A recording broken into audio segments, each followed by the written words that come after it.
YouTube app पर घंटी बजाओ और खबरें अभी तक की हर खबर की अपडेट पाओ। भारत माता की, भारत माता की। हिमाचल प्रदेश के राज्यपाल डॉक्टर देवव्रत आचार्य जी, यहां के लोकप्रिय एवं यशस्वी मुख्यमंत्री, मेरे मित्र श्रीमान जयराम ठाकुर जी, केंद्र में मंत्रिपरिषद के मेरे साथी जगत प्रकाश नड्डा जी, पूर्व मुख्यमंत्री, संसद में हमारे साथी और हम सब के वरिष्ठ नेता श्रीमान शांता कुमार जी, पूर्व मुख्यमंत्री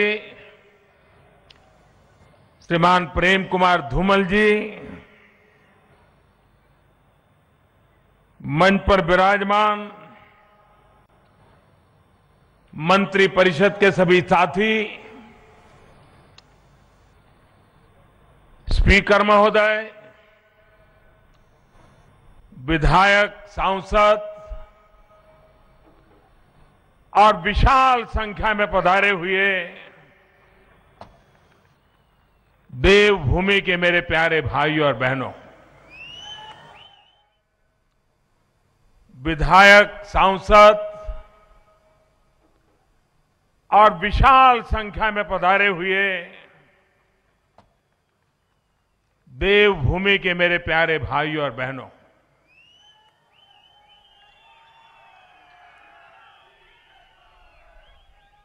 और जैसे ही आप लोगों के बीच में आता हूं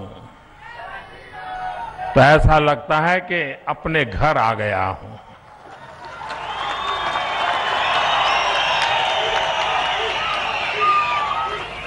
अपनों के बीच आ गया हूं। बहुत लंबे अरसे तक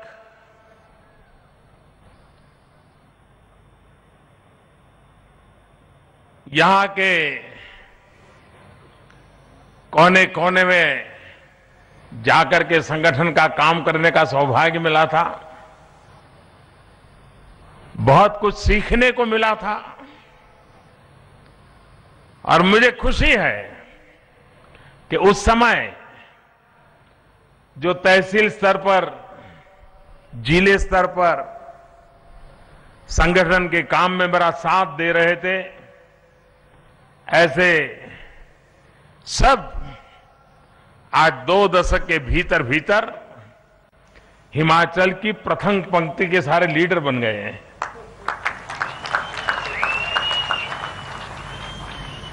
और ये दृश्य मुझे कितना आनंद देता होगा, शायद इसकी कल्पना कोई और नहीं कर सकता है।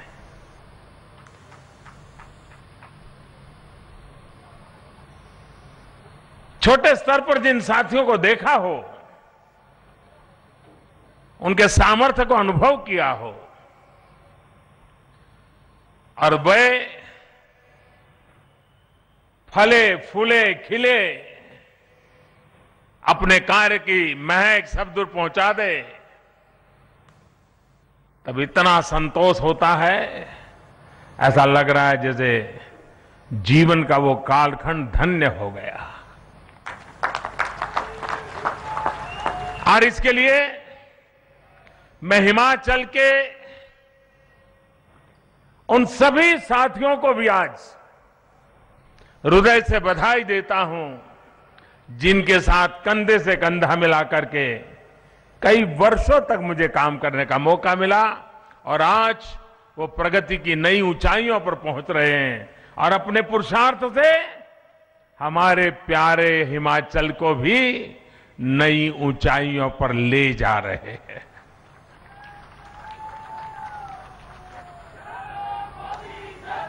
ये पवित्र भूमि है, ये देवी देवताओं की भूमि है। ये देवभूमि है। मां ज्वाला जी हो, चामुंडा जी हो, चिंतपूर्णिमा हो, भीमा काली हो,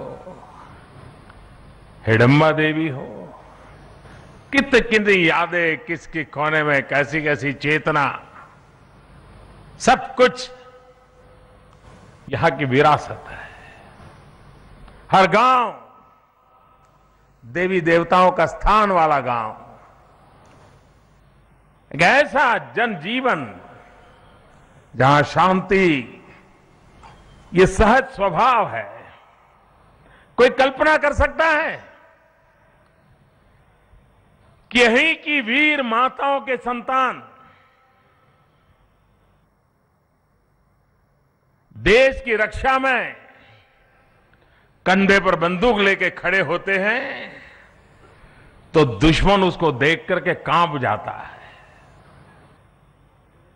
वीरता, शौर्य, सामर्थ्य इस धरती के वीरों की रगों में है। लेकिन यह भी बड़ी खुशकिस्मती है कि सीमा पर मरने मारने का सामर्थ्य रखने वाले ये वीर पुत्र और ये वीर माताएं हिमाचल में हर घर यहां शांति का दूत होता है। ये अपने आप में बहुत बड़ी बात है। ऐसी शांतिपूर्ण जीवन, इतना भाईचारा, इतना प्यार मैंने तो इतना अनुभव किया है कि आज उसी को बोलता चले जाऊं यह मन करता है। शांति की कुख से वीरता पैदा होती है यहां, और वो वीरता अक्षुण्ण होती है। ये अपने आप में शायद हिमाचल की एक विशेष पहचान है। मैं फिर एक बार आज, और ये धरती, मैं हेलीपैड से जब आया तो शांता जी ने तुरंत पुरानी यादें ताजा कर दी। जाओ भाई, आओ अपना पुराना कांगड़ा, यही धौलाधार। आज तो साफ नजर नहीं आ रहा है। और अब ये हमारा धर्मशाला हिंदुस्तान के खेल जगत में उसने अपनी जगह बनाई है। देश भर के खेल जगत के लोगों के लिए ये आकर्षण का केंद्र बना है। और इतने कम समय में इस क्षेत्र का जो विकास हुआ है वो देखते ही बनता है। और मैं इसके लिए आप सबको साधुवाद देता हूं, आपको बधाई देता हूं। इस बार तो मैं यहां से चला जाऊंगा तुरंत, क्योंकि कार्यक्रम पार्लियामेंट भी चल रही है, तुरंत निकलना भी पड़ेगा। लेकिन फिर भी कभी कभी याद करके भी तो मन में मजा आता है। हम यहां आए और कांगड़ी धाम को याद न करें।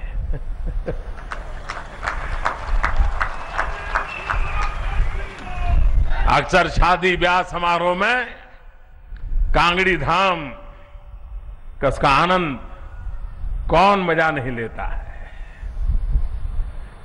चने और मांस की दाल,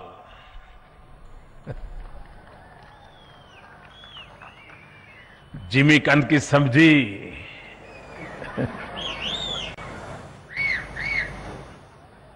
रंगीन चावल,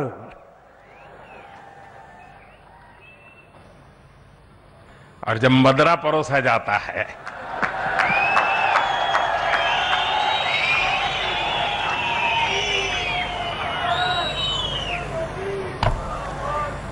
चलिए, आज तो ऐसे ही जाना पड़ेगा।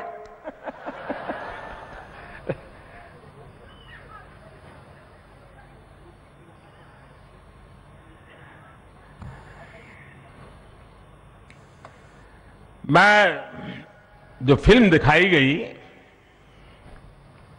मैं सचमुच में बहुत प्रभावित हुआ।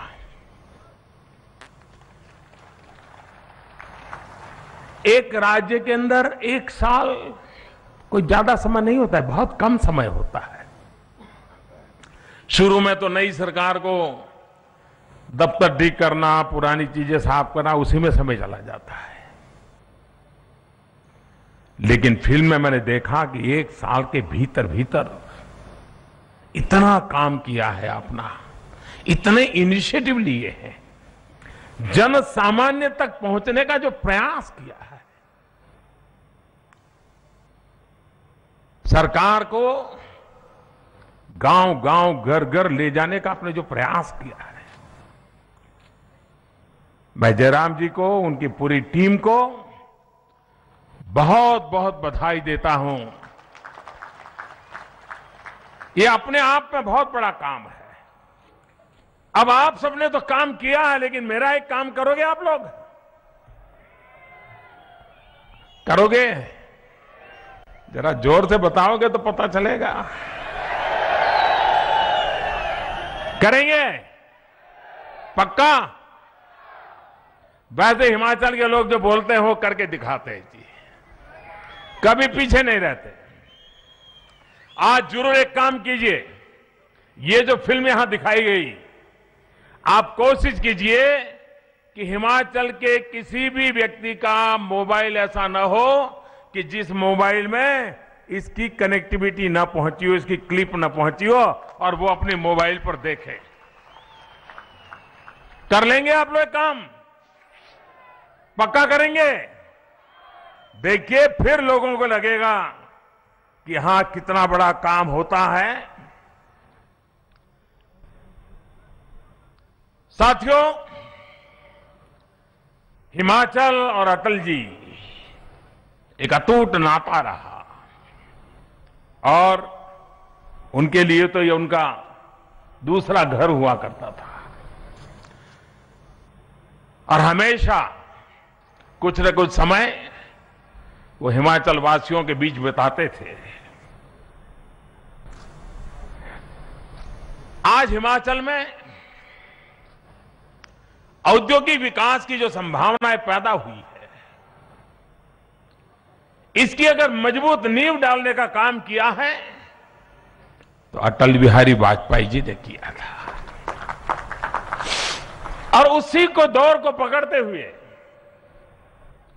भारतीय जनता पार्टी की सरकार हिमाचल में सिर्फ टूरिज्म नहीं, सिर्फ खेती नहीं, औद्योगिक दृष्टि से भी ये कैसे आगे बढ़े, उस लिए काम का जिम्मा उठाया है। आमतौर पर एक कहावत पुरानी कही जाती थी, उस कहावत को पूरी तरह गलत सिद्ध करने का काम आज भारतीय जनता पार्टी की जयराम जी की सरकार कर रही है। पुरानी कहावत हम लोग भली भांति परिचित है कि पहाड़ का पानी और पहाड़ की जमानी कभी पहाड़ के काम नहीं आती है, ऐसा कहा जाता है। पहाड़ का पानी बह करके चला जाता है, पहाड़ की जमानी रोजी रोटी कमाने के लिए कहीं दूर चली जाती है। लेकिन आज हिमाचल की सरकार ने यह सिद्ध बना दी है कि पहाड़ का पानी भी पहाड़ के काम आ रहा है, और पहाड़ की जमानी भी पहाड़ के काम आएगी, हिमाचल के उज्जवल भविष्य के लिए काम आएगी। और इसके लिए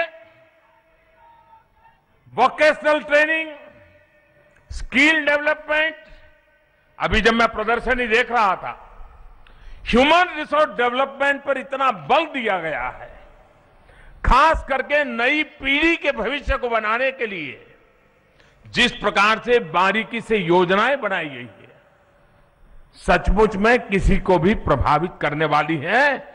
और ये आज नहीं, आने वाले कुछ वर्षों में ये ऐसी ताकत बन के उभरेगा, ऐसी ताकत बन के उभरेगा, शायद पहाड़ी राज्यों में या छोटे राज्यों में कोई हिमाचल की स्पर्धा नहीं कर पाएगा। ये मैं अपनी आंखों के साफ देख रहा हूं, और इसलिए इन योजनाओं के लिए भी, औद्योगिक विकास की दिशा में जाने के इन प्रयासों के लिए मैं सचमुच में एक साल के भीतर भीतर इतनी बड़ी, इतनी व्यापक और इतनी दीर्घदृष्टा वाली योजनाएं, हिमाचल का भाग्य कितना मजबूत हो, दिशा में आगे बढ़ेगा, इसका संकेत करते हैं। और जब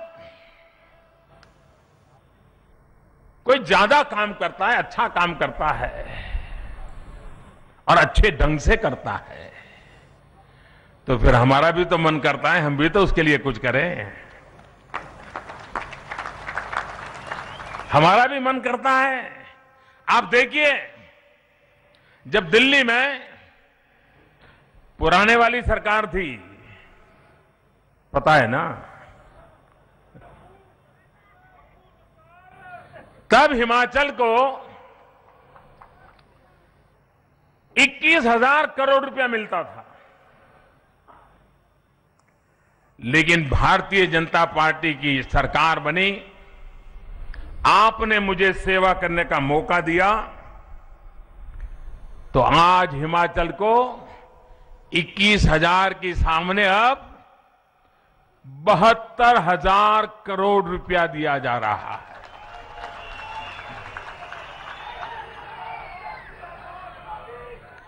यानी पहले वाली सरकार से 50,000 करोड़ रुपया ज्यादा।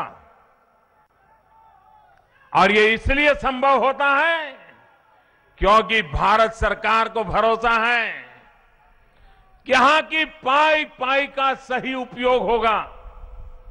यहां की पाई पाई में से नया हिमाचल बनेगा, उज्जवल हिमाचल बनेगा, समृद्ध हिमाचल बनेगा, प्रगति की नई ऊंचाइयों को पार करने वाला हिमाचल बनेगा।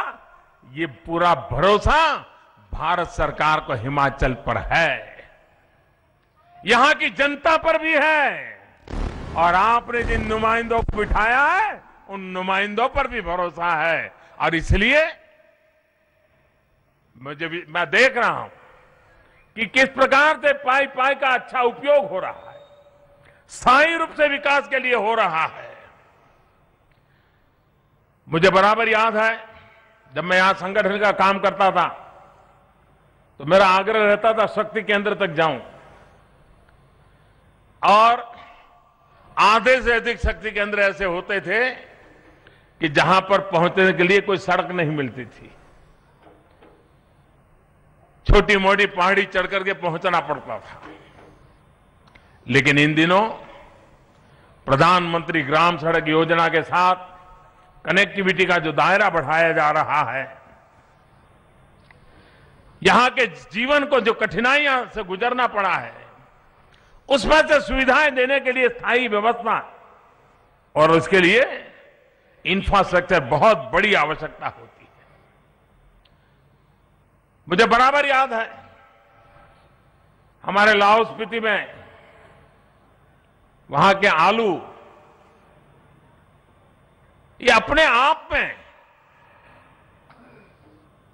किसी को भी जो उससे परिचित है उसको पता है, लेकिन मैं जब यहां काम करता था मेरे मन में हमेशा रहता था कि इतनी समृद्ध पैदावार यहां की, लेकिन इंफ्रास्ट्रक्चर के अभाव में ये बाजार तक पहुंचने से पहले ही खराब हो जाती है, और यहां के किसानों को जो मिलना चाहिए नहीं मिल पाता है।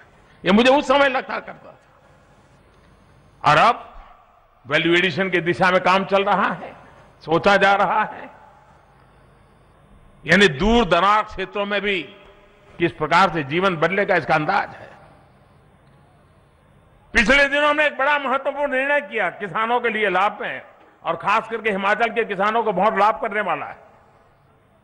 ये जितने कोका कोला, पेप्सी, फेंटा, ये जितनी बोतलों में पानी बिकता है, एरेटेड वाटर्स, हमने एक कंपनियों को बुलाया कि भाई आप जो टेस्ट है, आपका क्वालिटी है वो चलाइए, बहुत बड़ा मार्केट है आपका, लेकिन एक छोटा सी हमारी बात मान लीजिए, उसमें 5% जो नेचुरल फ्रूट है, उस फलों का रस मिक्स कीजिए ताकि मेरे किसानों को फलों का एक बहुत बड़ा बाजार मिल जाए और जो ये आपकी बोतल का पानी पीते हैं उनको कुछ शरीर को लाभ करने वाले तत्व भी मिल जाए।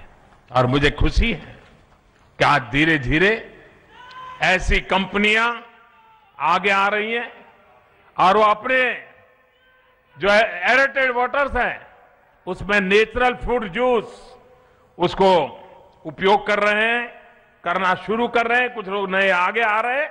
ये आने वाले दिनों में फलों की खेती करने वाले हमारे किसानों के लिए एक बहुत बड़ा मार्केट पैदा करेंगे, ऐसा मेरा पूरा विश्वास है।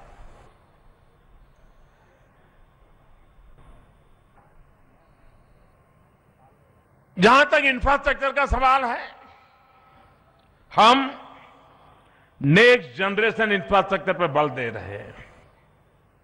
आज हाईवे हो, रेलवे हो, बिजली हो, सोलार सिस्टम हो, पेट्रोलियम की व्यवस्था हो, करीब करीब 26,000 करोड़ रुपए के प्रोजेक्ट्स इस क्षेत्र में भारत सरकार की योजना से आज हिमाचल के इस छोटे से राज्य में अलग अलग कोने में चल रहे हैं। 26,000 करोड़ के प्रोजेक्ट, आप कल्पना कर सकते हैं जब ये काम पूर्ण हो गए तब वो हिमाचल के जीवन को कैसी नई ऊंचाइयों पर ले जाएंगे। रेलवे की बात, अब कालका शिमला रेलवे, जो भी टूरिस्ट आता है उसके मन में ये तो रहता है चलो इस ट्रेन में भी जरा यात्रा करके देखे तो सही उस जमाने की ट्रेन क्या हुआ करती थी। आपने देखा होगा, आप उसमें बदलाव किया है। उन डिब्बों को पूरी तरह ट्रांसपेरेंट सीट से बनाया गया है, प्लास्टिक का, ताकि उसमें यात्रा करने वाला पूरी यात्रा के दरमियान भी प्रकृति को दर्शन कर सके, प्रकृति का आनंद लूट सके।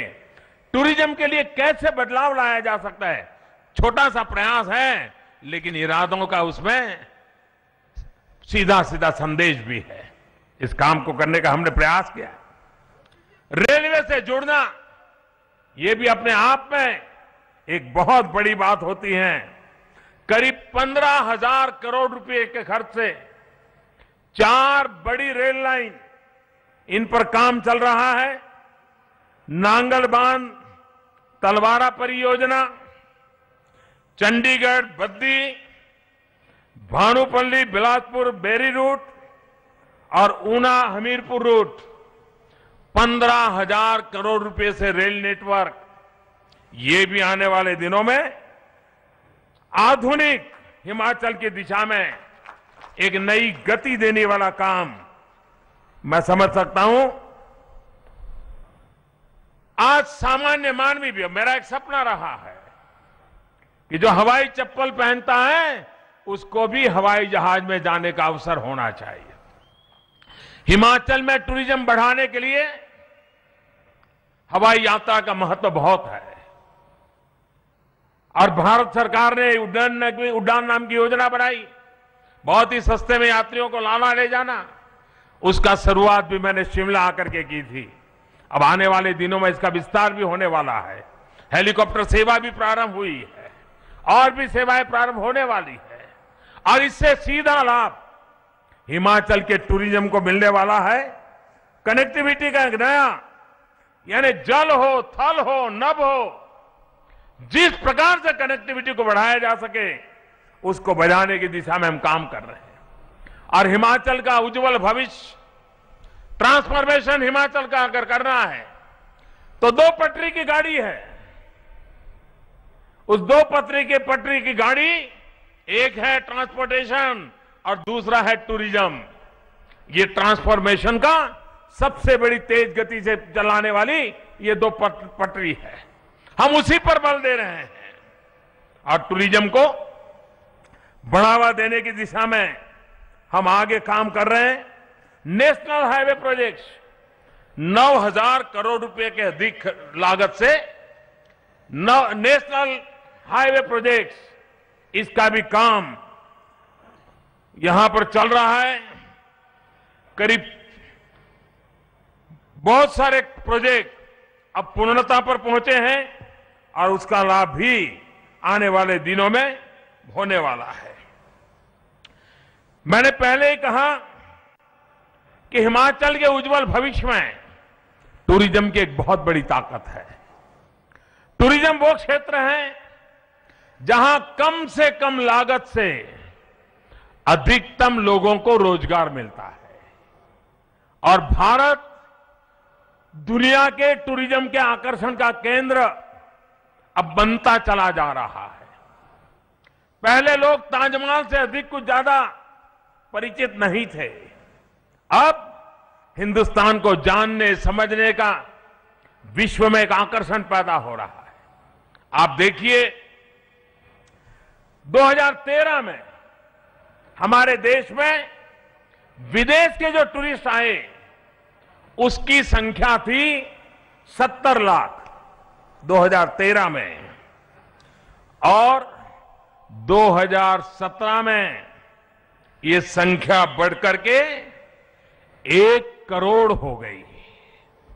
यानी आप करीब करीब 45% की वृद्धि इसमें हो गई।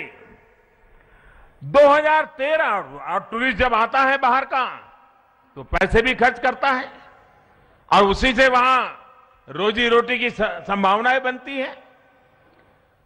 एक अनुमान है 2013 में जो टूरिस्ट आए करीब $18 बिलियन उन्होंने खर्च किया, जबकि 4 साल के भीतर भीतर ये टूरिस्टों का खर्च करने का दायरा है वो 18 बिलियन से बढ़कर के $27 बिलियन हो गया।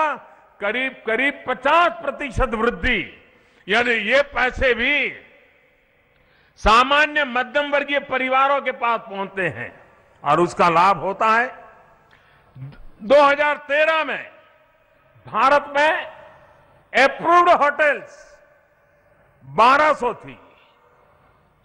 4 साल के भीतर भीतर ये अप्रूव्ड होटल की संख्या 1200 से बढ़कर के 1800 हो गई। सिर्फ 4 साल के अंदर इसमें भी इतनी बड़ी वृद्धि देखी गई है। ये टूरिज्म का सफलता की दिशा में आगे बढ़ने वाला क्षेत्र है।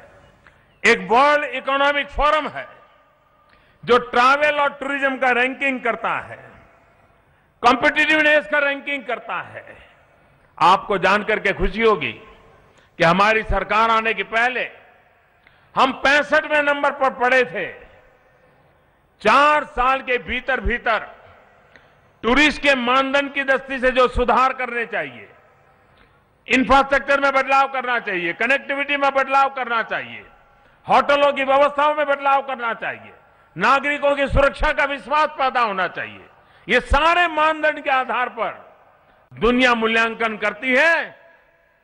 हमारी सरकार आने के पहले जहां हम 65 नंबर पे खड़े थे, आज मुझे खुशी है कि अब हम 40वें स्थान पर पहुंच गए हैं और 25 के नीचे लाने की कोशिश है हमारी। और इसके कारण दुनिया के टूरिस्टों को इन मानदंडों के आधार पर टूरिज्म के अंदर हमने ई वीजा भी शुरू किया। ई वीजा के कारण भी विदेशी पर्यटकों को वीजा की कठिनाइयों से मुक्त होकर के बड़ी सरलता से भारत में आने का अवसर प्राप्त हो रहा है और उसका लाभ मिल रहा है। ये टूरिज्म का जैसे यहां महात्म्य है, वैसा ही यहां हमारे फौजी भाई रहते हैं। कोई परिवार ऐसा नहीं होगा जहां मेरे फौज का कोई जवान न रहता हो। 1 रैंक 1 पेंशन 40 साल से इस देश का सेना का जवान मांग रहा था, सरकार सुनने को तैयार नहीं थी। और जब चुनाव में दबाव पैदा हुआ 2013-14 में, तो जैसे इनकी आदत है झूठ मूठ आंख में धूल झोंको और अपना उल्लू सीधा कर लो, ये खेल चलता है। उस समय भी 1 रैंक 1 पेंशन आप हैरान हो जाएंगे, ये वन रैंक वन पेंशन क्या रिक्वायरमेंट है, इसके क्या मांगे हैं, इसका सॉल्यूशन क्या होगा, कितने लोग हैं लाभार्थी, कितने कोई हिसाब किताब नहीं, कोई कागजी काम नहीं, नारेबाजी चल रही थी। और हमारे फौज के वीरों को मूर्ख बनाने का काम उस समय की सरकार ने किया। सिर्फ 500 करोड़ रुपया वन रैंक वन पेंशन के लिए बजट में 500 करोड़ देकर के उन्होंने चुनाव के पहले बड़ा गाजे बाजे बजाए कि हमने वन रैंक वन पेंशन दे दिया। अभी जैसा किसान के लिए झूठ बोल रहे हैं ना, उस समय जवान के लिए झूठ बोला था। जब हम आए तो हमें लगा चलो भाई ये 500 करोड़ तो इन्होंने रख करके गए हैं, हम वन रैंक वन पेंशन लागू कर देंगे। मैंने कहा लाओ भाई फाइल लाओ, कागज लाओ। आप हैरान हो जाएंगे, सारी सूची बना करके व्यवस्था करते करते डिपार्टमेंट के आंखों दम आ गया, कुछ नहीं था। और जब पूरा हिसाब किताब लगाया, सारी तैयारी कर ली और हिसाब लगाया भाई कितना रुपया लगेगा, 12,000 करोड़ रुपया जरूरत थी वन रैंक वन पेंशन के लिए। ये 500 करोड़ के नाटक कर करके हमारे देश के जवानों की आंख में धूल झोंकने का पाप ऐसी सरकार ना कह सकते थे। देश का जवान इंडिसिप्लिन कभी नहीं करता है, 40 साल तक उसने इंडिसिप्लिन नहीं की, वो शिस्त और मर्यादा में रहा, वो अपनी बात बता रहा था। लेकिन आपने देश के लिए शहीद होने की तैयारी रखने वाला, मौत को मुट्ठी में रख करके सिर्फ भारत मां की जय के लिए जिंदा ये मेरा जवान, उसकी आंख में आंख मिलाकर के आप बात नहीं कर पाए और झूठा काम किया। 500 करोड़ रुपया मजाक उड़ाया उसका। हम आए, हमने कहा हमको पूरा करना है, 12,000 करोड़ रुपए का बोझ आया। अब सरकार के लिए एक साथ 12,000 करोड़ निकालना मुश्किल होता है। मैंने सेना के लोगों को बुलाया, मैंने कहा भाई देखो मेरी मदद करिए, मुझे करना है ये, एक मुश्त नहीं दे पाऊंगा, 3-4 टुकड़ों में दूंगा। तो जवानों ने कहा साहब आपके शब्द ये हमारे लिए सब कुछ होता है, अगर आपको लगता है 5 साल के बाद देना है तो 5 साल के बाद देना, लेकिन आपने कह दिया हमें भरोसा है। मैंने कहा जी नहीं, मुझे अभी देना है। और आज मुझे खुशी है कि 4 किस्त में वो पैसे दिए और हमने ये सारा भुगतान कर दिया, मेरे देश के जवानों के पास पैसा पहुंच गया। 12,000 करोड़ रुपए लगा। भाइयों बहनों, ये लोग किसानों के लिए भी यही कर रहे हैं। 2008 में चुनाव के पहले ऐसे ही झूठ बोल करके किसानों के कर्ज माफी की बात कही थी। किसानों का कर्ज था 6 लाख करोड़ रुपया, माफ कितना किया? 60,000 करोड़। दिया कितना? 52,000 करोड़। 52,000 करोड़ में से कहां गया? 35 लाख लोग ऐसे पैसे ले गए जिनका कोई खेत नहीं था, न खेती में कोई फसल का पैसा था, कुछ नहीं था, 35 लाख ऐसे ही चले गए पैसे। लेकिन उस समय अरबों खरबों के घोटाले इतने तेज हवा में चलते थे कि किसानों से लूटे गई बात कभी अखबार में छपी भी नहीं।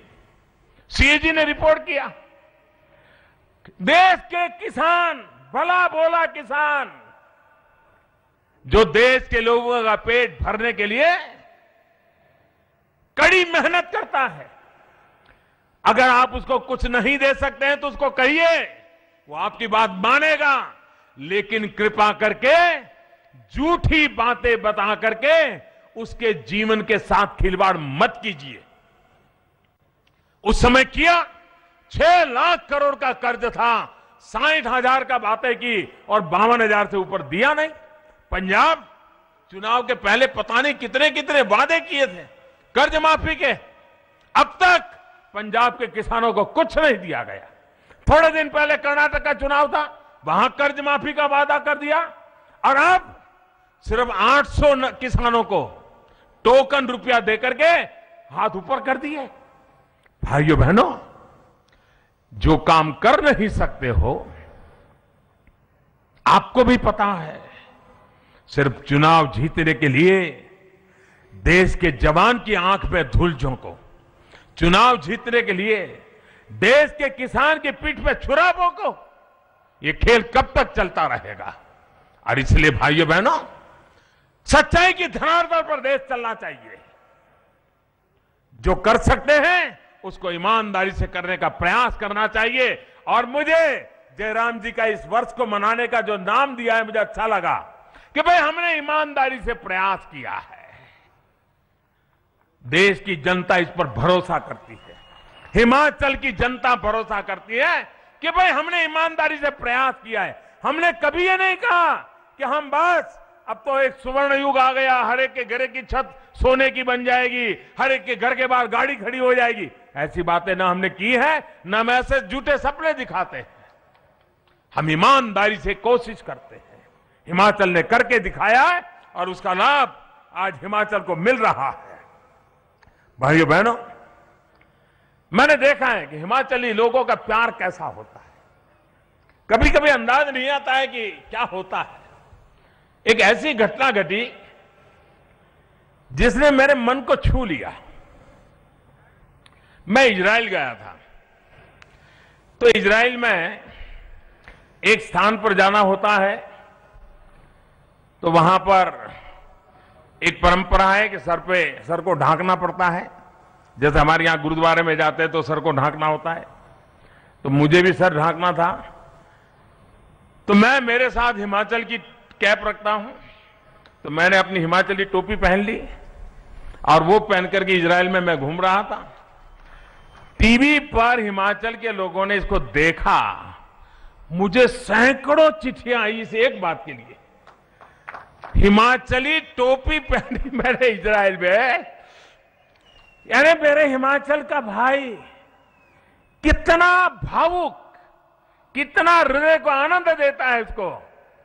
और जब मुझे भी अंदाज नहीं था कि इसका ये असर होता है, मुझे तो सर ढांकना था इसलिए मुझे टोपी पहननी थी और मेरे बैग में रहती है तो मैंने पहन ली। लेकिन उसको जब यहां के लोगों ने देखा, कोई व्यक्ति ऐसा नहीं होगा जो मुझे मिला हो और मेरे इजराइल में हिमाचली टोपी पहनने वाली बात को उसने जिक्र न किया हो। ऐसे अपनापन, इतना प्यार जिन भाई बहनों ने मुझे दिया है, उनके प्रति मैं आज बड़े गर्व के साथ मैं काम कर रहा हूं। भाइयों बहनों, मैं जब भी जाता हूं हिमाचल टूरिज्म, इसकी बात जहां भी मौका मिलता है करता रहता हूं, क्योंकि मैं यहाँ के चप्पे चप्पे से परिचित हूं। यहाँ की प्रगति का मुझे एक विशेष आनंद होता है। तो मैं भी आपका एक सेवक बनकर के इस काम को कर रहा हूं। टूरिज्म को बल देने में एक बहुत बड़ा काम होता है स्वच्छता, और आज मैं हिमाचल वासियों को बधाई देता हूं। हिमाचल के नागरिकों को विशेष रूप से बधाई देता हूं कि उन्होंने स्वच्छता की बात को एक संस्कार में परिवर्तित करने का बीड़ा उठाया है। आज देश भर के टूरिस्ट हिमाचल आते हैं, यहां की स्वच्छता की चर्चा करते हैं। हिमाचल ओपन डेफिकेशन फ्री बनाने का काम आप लोगों ने किया। प्लास्टिक पर प्रतिबंध लगा करके हिमाचल को साफ सुथरा रखने का काम किया है। और ये सिर्फ स्वच्छता आरोग्य के लिए ही नहीं, हिमाचल के टूरिज्म की सबसे बड़ी ताकत है स्वच्छता। उस काम को भी हिमाचल ने किया है और इसके लिए भी मैं हिमाचल के लोगों को हृदय से बहुत बहुत बधाई देता हूं। टूरिज्म को बल देने में आपने जो होम स्टे का अभियान चलाया है, जब धूमल जी थे तब उसका प्रारंभ हुआ। मैं भी कुछ ऐसे होम स्टे में विशेष करके जाता था देखने रहने। कुछ तो हमारे कार्यकर्ता भी होम स्टे चलाते थे। लेकिन आज हिमाचल में होम स्टे एक बहुत बड़ा आकर्षण का केंद्र बना है और दुनिया के टूरिस्ट भी बड़ी बड़ी होटलों के बजाय होम स्टे पसंद करते हैं।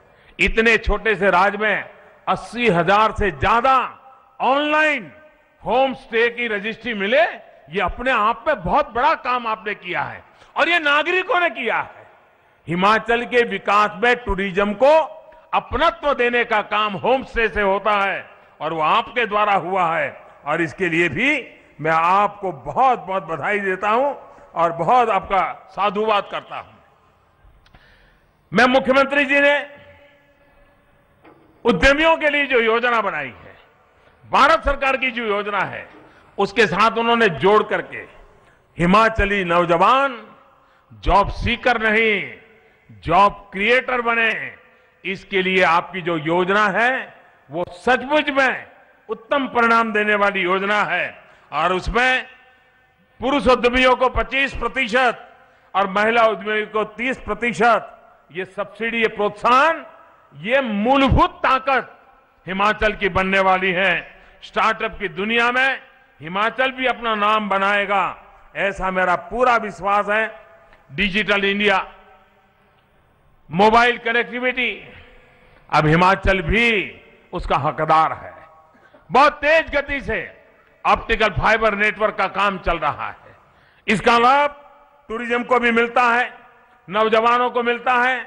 और बीच में मुझे कॉमन सर्विस सेंटर पर से लोगों से बात करने का मौका मिला था, हिमाचल के लोगों से भी बात करने का मौका मिला था। और मैंने देखा कि कॉमन सर्विस सेंटर, आधुनिक टेक्नोलॉजी का उपयोग आज किस प्रकार से हमारे हिमाचल के लोग कर रहे हैं।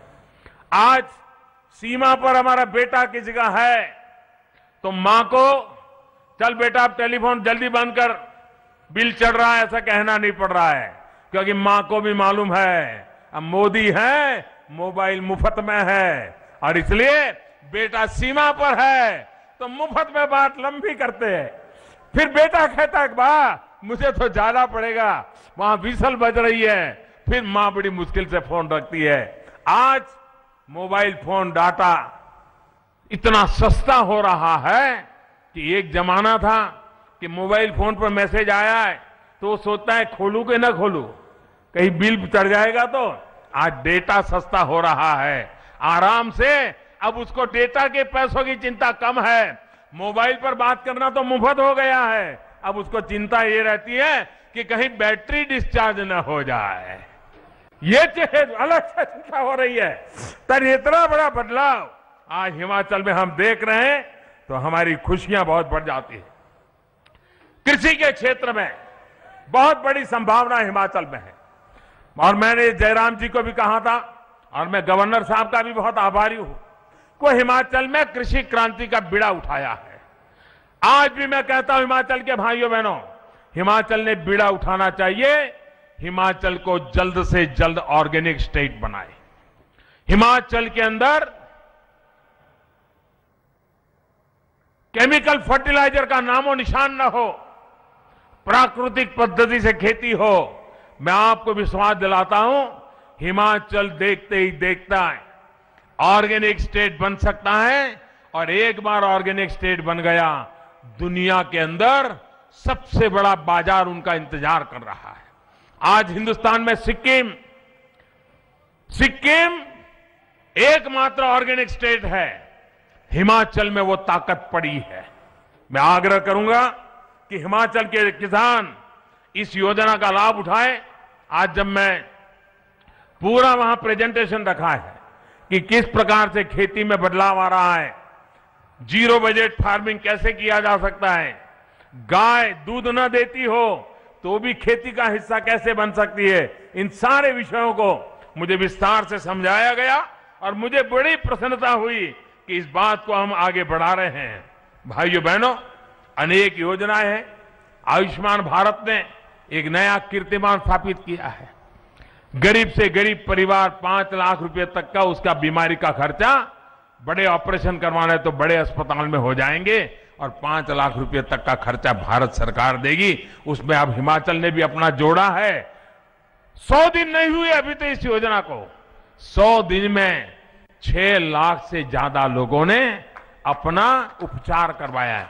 मुझे यहां एक माता जी से मिलने का मौका मिला।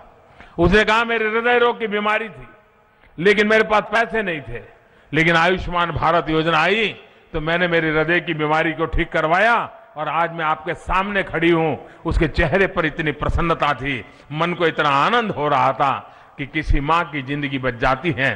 पैसों के अभाव में किसी का बेटा नहीं मरता है, यह अपने आप में जीवन को संतोष देने वाली बात है। और आज बहुत तेजी से काम आगे बढ़ रहे हैं। आरोग्य के क्षेत्र में हमारे हिमाचल में 2014 से पहले मेडिकल स्टूडेंट एमबीबीएस की 300 सीटें थी और 4 साल के भीतर भीतर ये 700 पर पहुंच गया है। कहां 300 और 4 साल के भीतर कहां 700, आप देख सकते हैं कि यहाँ के नौजवानों के लिए कैसे नए अवसर पैदा हो रहे हैं। भाइयों बहनों, एक तरफ विकास की ओर हम बल दे रहे हैं। हिमाचल की सरकार और दिल्ली की सरकार, हिमाचल को अब डबल इंजन की ताकत मिली है, और डबल इंजन की ताकत मिली है तो बड़े बड़े पहाड़ों पर भी विकास को बड़ी तेजी से ले जा सकते हैं। इस काम में हम लगे हैं।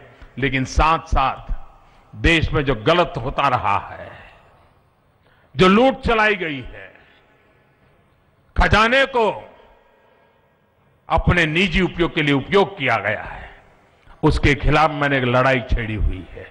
और आपके आशीर्वाद से ये लड़ाई छेड़ने वाला मोदी लड़ाई छोड़ने वाला नहीं है। आप हैरान हो जाएंगे, हमने अब डायरेक्ट बेनिफिट ट्रांसफर करना शुरू किया। सरकार जो पैसे हैं जो हकदार है उसके खाते में सीधे जाएं। उसका परिणाम ही आया, 6 करोड़ लोग ऐसे निकले कि जिनका जन्म ही नहीं हुआ था, लेकिन सरकारी दफ्तर में वो पैदा हो गए, सरकारी दफ्तर में वो बड़े हो गए, सरकारी कागज में उनकी शादी हो गई, सरकारी कागज में वो विधवा भी हो गए, सरकारी कागज में वो बूढ़े भी हो गए, सरकारी कागज में वो दिव्यांग भी हो गए, और रुपये जाते थे। 6 करोड़ लोग अभी तक तो मैं ढूंढ पाया हूं। 6 करोड़ यानी 10 हिमाचल, 10 हिमाचल जैसे लोग देश में जो पैदा ही नहीं हुए थे, लेकिन खजाने से उनके नाम पैसे जाते थे जी। 90,000 करोड़ रुपया सरकारी खजाने से लगातार उनके यहां जाता रहता था। अब मोदी ने सब बंद करवा दिया। 6 करोड़ लोगों के नाम निकाल दिए। जो सही होगा उसको मिलेगा, हक का मिलेगा। और जो, अब मुझे बताइए, जो पैदा नहीं हुए, खजाने से पैसा जाता था, तो कोई तो होगा ना जिसके पास जाता होगा कि नहीं जाता होगा? ऐसे बिचौलिए होंगे, झोला छाप लोग होंगे, चेले चपाटे होंगे। कोई 200 खाता होगा, कोई 2000 खाता होगा, कोई 2 लाख खाता होगा। चलता होगा नहीं चलता होगा? अब इनकी सबकी दुकान बंद हो गई। अब वो मोदी को झूठा बोलेंगे कि नहीं बोलेंगे? बोलेंगे कि नहीं बोलेंगे? उनकी चोरी बंद हो गई तो मोदी को चोर बोलेंगे कि नहीं बोलेंगे? उनको चौकीदार से डर लगने लगा है, चौकीदार से डर लगने लगा। चोरों की नींद हराम हो गई है कि चौकीदार सोने को तैयार नहीं है, चौकीदार चोरों को छोड़ने के लिए तैयार नहीं है, और इसलिए परेशानी है। लेकिन आपके आशीर्वाद है, इन परेशानियों को भी परास्त करेंगे और देश में ईमानदारी के प्रयास, ईमानदारी की सरकार, ईमानदारी का काम, ईमानदारी का लोकहित, इसी को लेकर के आगे चलेंगे। इस विश्वास के साथ इतनी बड़ी तादाद में 1 वर्ष को मनाने के लिए आए, मैं आपका हृदय से आभार व्यक्त करता हूं। इतनी बड़ी तादाद में लोग आ रहे थे। मुझे जयराम जी ने बताया, आते समय एक अकस्मात हुआ। कुछ लोग यात्रियों को, उसमें जो इस कार्यक्रम में आ रहे थे, उनको इंजरी हुई। मैं उनके उत्तम स्वास्थ्य के लिए प्रार्थना करता हूं। आवश्यक जो भी व्यवस्था होगी, जयराम जी स्वयं इसको देख रहे हैं। भारत सरकार को भी जो जरूरत होगी, मैं आपके साथ हूं। मेरी आपसे भी प्रार्थना है कि आप में से ठंड में, मुझे मालूम है कि यहां तक पहुंचने के लिए कुछ लोग तो 2 दिन पहले से चले होंगे, रात चले होंगे, कुछ लोग 1 दिन पहले यहां पहुंच गए होंगे। इतनी ठंड में भी इतना कष्ट उठा करके आप आए हैं। मैं चाहूंगा कि वापिस जाते समय कहीं, क्योंकि हिमाचल में पहाड़ों में अकस्मात बहुत स्वाभाविक होते रहते हैं, मैं नहीं चाहता हूं कि कोई अकस्मात हो, किसी की जिंदगी में कोई मुसीबत आ जाए। मेरी आपसे प्रार्थना है, सुख चैन के साथ आराम से जाइए। जाने में 2 घंटे ज्यादा लगेंगे, भले लग जाए, लेकिन आराम से जाइए। आपका स्वास्थ्य संभालिए और हिमाचल को नई ऊंचाइयों पर ले जाइए। कंधे से कंधा मिला करके चल पड़े। मेरे साथ बोलिए, भारत माता की, भारत माता की, भारत माता की। बहुत बहुत धन्यवाद।